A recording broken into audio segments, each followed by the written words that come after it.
Beloved companions upon the inner journey, imagine for a moment a voice, not in the heavens, but in the hidden chambers of your being, speaking through events, through dreams, even through the symbol of coincidence. That voice is neither your mind nor your will, but something deeper, something I call God. Yet this God is not another. He is the bridge between your soul and the stream of existence. He is the mediator of life's mystery. Imagine the soul as a deep river, flowing silently beneath the surface of our conscious life, carrying with it fragments of experience, feelings, and images whose meanings we cannot always grasp. Events, in their apparent randomness, strike upon the surface of this river, producing ripples and disturbances. We are often tempted to take the events themselves as the source of significance, or, conversely, to see the soul as a repository of meaning independent of life's happenings. Yet the truth lies neither fully in the events nor solely within the soul. There exists a presence, a subtle intermediary, that bridges the outer and the inner, making possible the recognition of meaning where it would otherwise be lost. This intermediary is not something to be located in a physical or psychological space, for it emerges dynamically in the meeting of the two, in the soul's response to the currents of life, in the instant when consciousness pauses and perceives a depth beyond itself. In this meeting, the events of life cease to be mere accidents or the arbitrary unfolding of circumstance. They become carriers of a hidden intentionality, a signal that the soul can apprehend only when it listens with attentiveness. The presence that mediates is not passive. It is alive, resonant, and responsive to the soul's capacity to receive. It is as if life itself contains a voice that speaks in the language of symbol, dream, and synchronistic pattern, inviting the soul to enter into a dialogue with reality. The bridge is never coercive.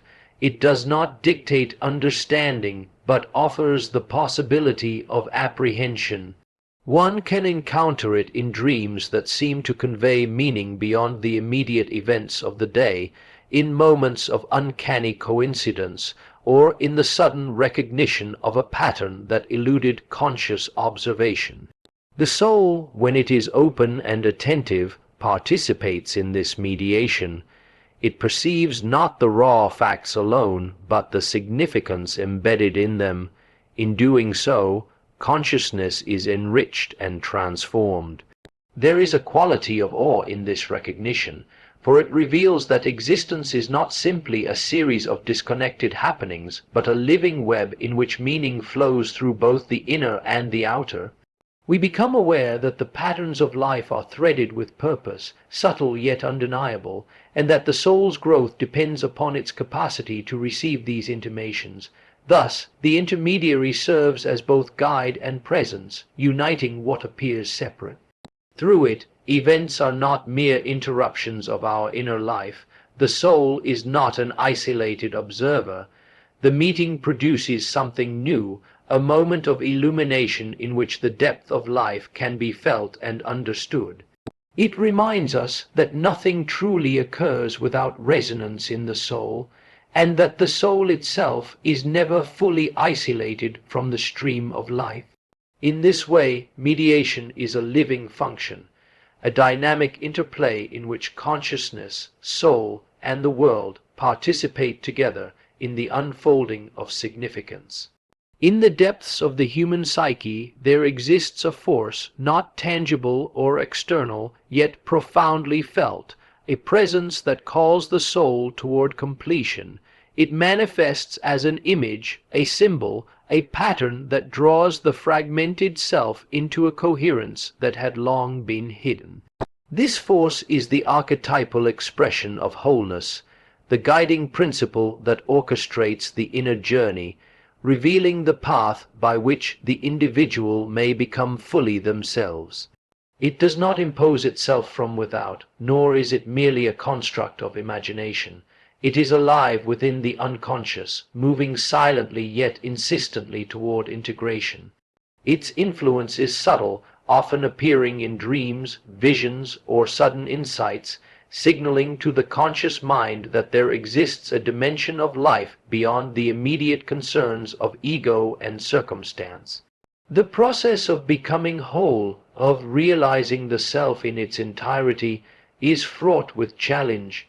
The ego, with its attachments to identity and external validation, resists the pull of this archetypal energy, for it asks one to confront shadows and hidden aspects of the psyche that have long been repressed. Yet, precisely in this confrontation, the possibility of wholeness emerges. The force acts as both beacon and companion, illuminating the neglected regions of the soul and guiding the individual toward reconciliation with these inner elements. It reminds us that fragmentation is not permanent, that the scattered parts of the self are capable of reuniting under the influence of an organizing principle that is at once transcendent and intimate. In the encounters with this presence, one experiences a profound sense of being drawn into a larger pattern, as if life itself is inviting participation in its unfolding design. There is a rhythm to this process, a cadence that is often imperceptible until one turns inward with patience and attentiveness. The archetypal force does not dictate the journey, it offers its presence as a potentiality, a living template for integration. The soul responds according to its readiness, moving through stages of resistance, insight, and eventual alignment. Through this interplay, individuation unfolds, not as an achievement imposed by external authority, but as the natural expression of the inner life discovering its inherent order. Moments of recognition, when the fragments of the self coalesce into a coherent whole, are experienced as both profound and ordinary. They are felt as an awakening of the interior landscape, a recognition that one is part of a greater wholeness that has always been present yet only now comes into conscious view. This force acts quietly, persistently, revealing that the trajectory of the soul is toward completeness, toward the harmonization of conscious and unconscious elements, toward the realization of potential latent within the self. In this way, the inner life is continually renewed, enriched, and directed, not by external command, but by the innate movement of the psyche toward its own fulfillment. It is in the acknowledgement of this presence that the soul begins to perceive the unity of existence, the interrelation of all parts of the self, and the inexorable call to become whole. It is here, in the surrender to and recognition of this archetypal movement, that one discovers the profound meaning of life and the ongoing unfolding of the self into its truest, most integrated expression. Within the human psyche, there exists a vast domain that is hidden from the light of ordinary awareness, a region where images, impulses, and feelings reside beyond the control of conscious thought. This is not a void or a mere repository of forgotten memories. It is the living, breathing substrate of the soul, a source of energy and meaning that shapes life in ways often unnoticed. The conscious mind, with its preoccupations and judgments, moves upon the surface of experience, attending to what seems immediate and tangible, yet the unconscious is never absent. It persists as a hidden companion, constantly communicating through symbols, dreams, and subtle intimations. To live fully, one must engage in the delicate work of integration, allowing these two realms to meet and converse, for the divine is found precisely in this intersection, in the recognition that consciousness is not complete without the depth beneath it. The process begins with recognition, an act of humility and attentiveness. One must observe the images of the unconscious without distortion, neither repressing nor idolizing them. These contents, when acknowledged, are revealed as messengers carrying guidance and illumination from the depths of the psyche. Dreams often dismissed as trivial or irrational, become portals through which the soul speaks. Coincidences and meaningful patterns appear as signs, urging awareness of a reality that surpasses linear time and rational calculation. Through these intimations, consciousness is invited to expand, to receive the latent wisdom embedded in the unconscious, and to allow this wisdom to shape thought, feeling, and behavior. The integration is neither sudden nor easy. The ego, accustomed to control and certainty, encounters resistance when faced with the unfamiliar or uncomfortable contents of the inner life. Shadow aspects emerge, unacknowledged impulses, repressed desires, unprocessed grief, challenging the individual to confront what has long been denied.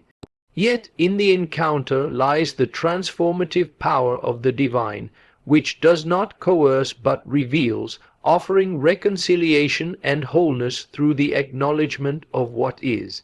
As consciousness gradually embraces the unconscious, a dialogue forms, a dynamic interplay in which each informs the other, creating a living continuum of self-awareness and inner coherence. Through this ongoing work, the soul awakens to its own depth and richness. The divine manifests not as an external authority, but as the organizing principle that mediates between the hidden and the known, the unseen and the seen. One experiences a profound sense of connection, a resonance that affirms life's meaningfulness, even amid suffering and uncertainty. The integration allows one to perceive the wholeness of being, to recognize that every fragment, every impulse, every shadow has its place within the greater pattern of the psyche. In time, the conscious and unconscious cease to exist as separate realms in opposition. The inner dialogue matures into a harmony in which life is guided by both awareness and insight from depths previously inaccessible. This is the living reality of the divine within, not as abstraction, but as the active force by which the soul attains greater fullness, clarity, and coherence. It is here, in the conscious acceptance of the unconscious, that one discovers the profound continuity of life, the unity of self, and the enduring presence of a guiding, transformative power within. Time, as ordinarily experienced, moves in a linear fashion. Moments succeed one another, measured by clocks, calendars, and the rhythms of daily life. Yet the soul inhabits a different dimension, a temporal field that is not bound by succession or by the conventions of space. In the depths of the psyche, past, present, and future exist simultaneously, coexisting in a dynamic, living whole. Memories are not inert. They carry effective weight and symbolic resonance, shaping perception and behavior in ways that surpass chronological ordering. Anticipations of the future are likewise not merely projections but psychic currents, carrying the potential to influence the present. The soul dwells in this expanded temporality, where events are meaningful not only in themselves, but as moments embedded within an enduring continuum of experience. Within this timeless dimension, the soul communicates through symbols, images, and synchronicities, meaningful coincidences that reveal a hidden order underlying apparent randomness. Such occurrences are not accidental but speak to a larger orchestration, a rhythm that transcends the linear sequence of cause and effect. When one perceives them, consciousness is briefly lifted beyond conventional time, glimpsing the underlying pattern in which life unfolds. These experiences remind us that the psyche is not a passive observer of events, but an active participant, capable of recognizing the meaningful intersections of inner and outer reality. Time for the soul is qualitative rather than quantitative, measured by the depth of engagement and the significance of moments rather than by hours or days. The unconscious itself exists in this timeless realm, where archetypal images and primordial experiences reside beyond the limitations of ordinary awareness. Dreams, visions, and intuitive insights emerge from this depth, often unbound by chronological logic. They convey messages that must be interpreted by the conscious mind with care. for they speak in a symbolic language that reflects eternal patterns rather than temporal sequence. In this interplay, the soul learns to navigate the tension between the temporal and the timeless, discovering that true understanding arises not from the measurement of hours, but from the recognition of patterns, meanings, and connections that endure across the flux of experience. This relationship with time has profound implications for the individuation process. The soul's development cannot be forced or rushed according to external schedules. It unfolds in its own rhythm, often imperceptible to the ego. Moments of insight, transformation, or recognition arrive when the psyche is prepared, in accordance with a temporal logic that is internal and organic. The conscious self must cultivate patience and attentiveness, attuning to the cycles and synchronizations that reveal the deeper flow of life. In doing so, one comes to understand that the soul's journey is measured not by years, but by the depth and quality of engagement with its inner and outer worlds. Ultimately, the timelessness of the psyche allows for a profound sense of continuity and wholeness. Past, present, and future are woven into a living fabric of meaning, where events gain significance through their resonance with the inner life. The soul moves within this temporal dimension, perceiving the hidden unity of existence and recognizing that true understanding is found not in the passage of time itself, but in the alignment of consciousness with the eternal rhythms of life. In this recognition, one glimpses the soul's freedom from mere chronology, the enduring presence of meaning, and the deep, abiding connection between inner and outer worlds. And so I leave you with this: listen, not with your ears, but with the soul. For in that listening, time itself shifts, and in that shift, you may glimpse the divine mediator, God's time woven into the living thread of your soul. And in that moment, you become not a passive subject of fate, but a co-author of your own individuation, awake, whole, and divine.